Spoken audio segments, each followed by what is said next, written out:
dabar matau, kad jis kažką tai rašo ant diagramą, žinot. Aš žiūriu, jis atsižiūrė, o ko tu toks tai žiūri mane? Nusakau, kad man rodas, kad ir aš galėčiau parašyti. O kas tu toks būsi? Aš paėmiau jam, tik parašiau keletą raidelių. Palik man savo telefoną. Ir viskas. Suprantat, po 2 savaičių skambina iš televizijos vyriausias dailininkas. Yra etatas šriftininko atsirado, ar nenorėtum tu dirbti pas mus? Kur tu nenorėsi, reiškia, bet aš sakau, nieko nebaigęs, nei mokslo jokio, tik vidurinė. Nieko jie nesako, parašiau pareiškimą tokį, reiškia, kaligrafiškai, nu ir žiūriu, laukiu žinios. Skambina Vilutis, nes vyriausio dailininkų buvo. Sako, žinai, nunešiau pareiškimą pas Januitį ir laukiu, kada baigsis posėdis. Baigėsi viskas, klausiu, sakau, o kaip šitą? Tai koks čia klausimas, tik pažiūrėk, kaip parašytas pareiškimas. Aš iš instituto atvažiuoju 10 numeris prie televizijos sustodavau ir parašau iki 12 valandos. Vaikai miega, tai yra, eina ruoštis tada paskaitom. Ir taip mokiausi, studijavau ir mokiausi, nors tada buvo draudžiama mokytis įdirbti. Bet mano profesūra buvo tiek išmintinga, kad žinodami tylėjo ir niekas nesakė. Tai man toks kelias, veda, tu nežinai, veda tave gyvenimas ir dėkingas ten aukštai vadovaujančiam tam likimui ir atvedė, o kai antrą kursą baigiau grafikos, ateina profesorius ir sako, trečiam kurse reikia pasisyti specializacijom. Yra knyga, yra plakatas, knygos iliustracija ir taikoma dailė. Ar tu nenorėtum šriftą studijuoti? Sako, profesorius, kad tokios specializacijos nėra. Aš sako, tavęs neklausiu apie specializaciją, aš klausiu, ar tu norėtum? Nu tai ką aš galiu padaryti? Viskas prasidėjo vėl toks atsitiktinis dalykas. Ir įsteigė katedrai specializaciją. Pirmą tokią specializaciją Lietuvos dailės institute. Nu va toks kelias, suprantat.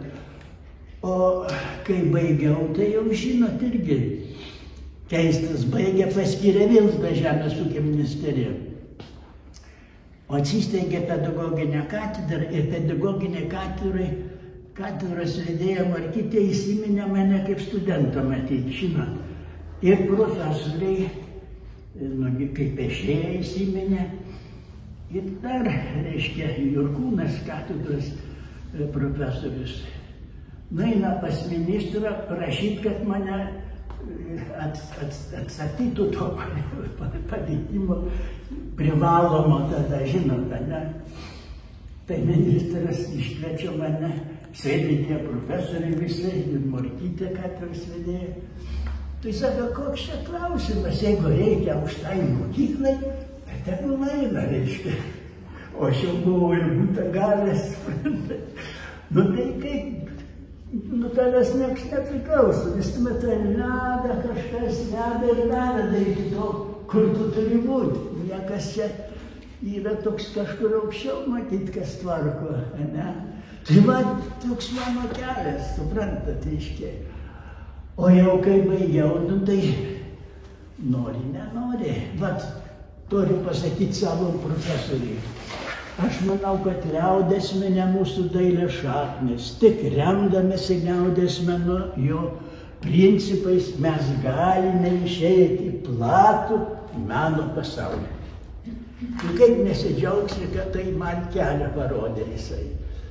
O paskiau, žiūriu, vat, visą šitą yra, žinoma, paskirta, kadangi 150 metų Čiurlioniui. Tai aš diplominį darbą, va čia mano diplominis darbas. 68 metais. Nu ir paskiau tenai visi tie žodžiai. Nu, ne mano žodžiai. O jūs čia su sutikimu tų autorių žodžių? Ar jūs pats radot tos žodžius, ar jau pasakė? Ne, skaitau. Žinokit, visos knygos mano pribraukytas, bet yra ir gyvenimas sudeda. Man sėdi mūsų gerbiama Jonėlė, mūsų šeimos. Prašau pažiūrėti, ką jinai knygoj parašė. Žmogus kaip medis, netendamas savo šaknų, jis nevertas. Nu tai kaip nesidžiaugia gyvenimas, va prie atvadą. Žmonės džiaugiuosi, kad mes iki šio laiko su Jonėle esam. Va, o tas Juozau, ir tavo tekstai, tai ir antram aukštą reiks pasikelti. Tai reikia apie tuos šviesuolius rašyti. Tai valstybės atsiranda kaip kultūros fenomenai. Ir miršta, prarasdamos kultūrinę atmintį ir sugebėjimą kurti. Kožnas turim savo vietoj kurti. Jeigu nekuri, tai tu niekam nereikalingas. Va, mano studentas, kurs balsingas labai, išmino irgi tą dalyką kūrė. Ja. Gyvenimas paduvanoja keli, žinot, reiškia. O čia va Devinėtis toje karininkas irgi bijo mūsų Lietuvą. Viskas. Ačiū labai. Tai kaip gali nesidžiaugti, kad turi aplink tokių žmonių ir tu negali nieko kito daryti, tik tai daryk, ką gali. Čia va pažiūrėkit, yra.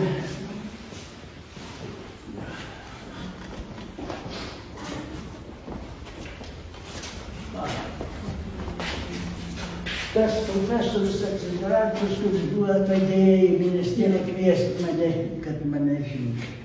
Tai jis parašė, baisus dalykas, kada tauta atsisako savo turtingiausių žmonių, talentingiausių žmonių, juos sumenkina. Nu tai, aišku, tai tokie dalykai, kaip nejaudins. Perskaitai, matai, kad reikia, kad gal ir kiti sužinotų. Aš atsimenu, reiškia, taip, tokį posakį.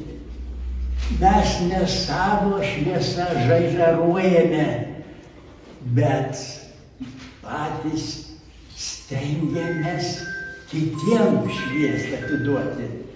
Nu tai va, tokia ir pareiga.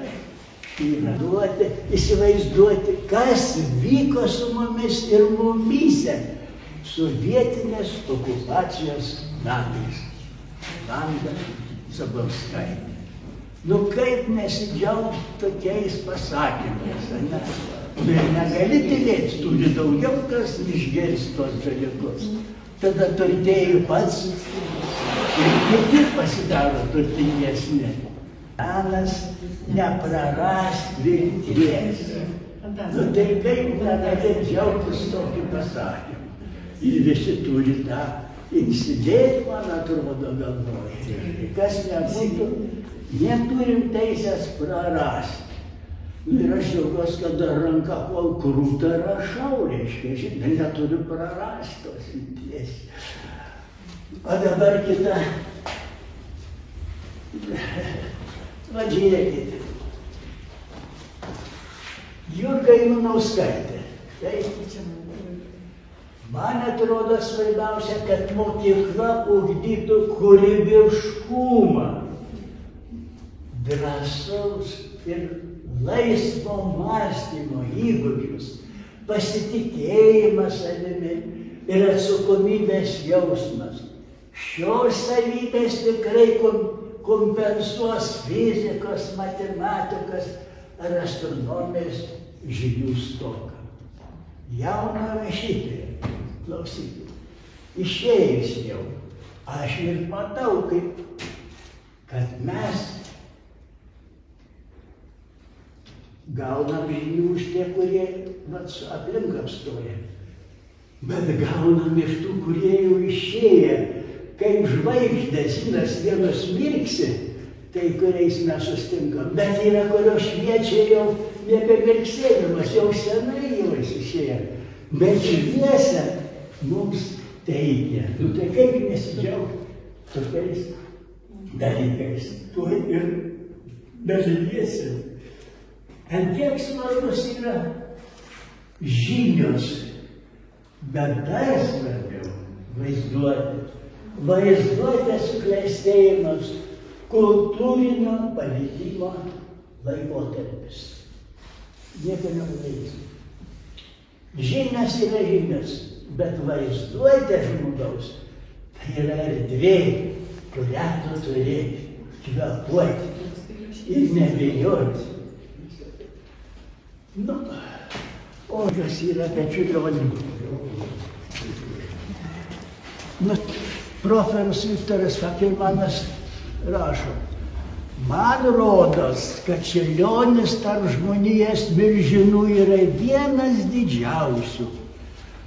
Man rodosi, kad žmonija ir Lietuvoje dar ne iki visų gelmių suprasta jo dvasinė didybė.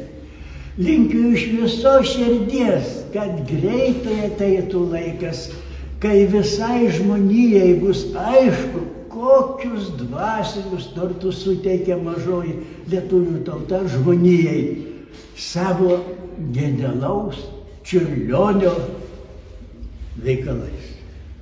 Atsimenat populiarus knygų platinimas, ne, dabar knygų naikinimas, o dabar knygų platinimas. Matot, per tiek laiko, kai pasikeitė viskas. Dar studentų buvau. Čia išrašyti visi mūsų rašytojų giminio vietos. Man norėjosi, kad įamžintuos mūsų šviesuolių vietas. O jisai neša knygas, reiškia, per visą Lietuvą. Tai taip. O čia man dar profesorius iš kur jam ir tokia buvo išmintis užmačios skleisti tautų susiliejimo idėją, nutautinimą yra akivaizdi klaida. Kaip jums atrodo? Nu tai kaip nebėrt jau. Nu jau. Tai va. O dabar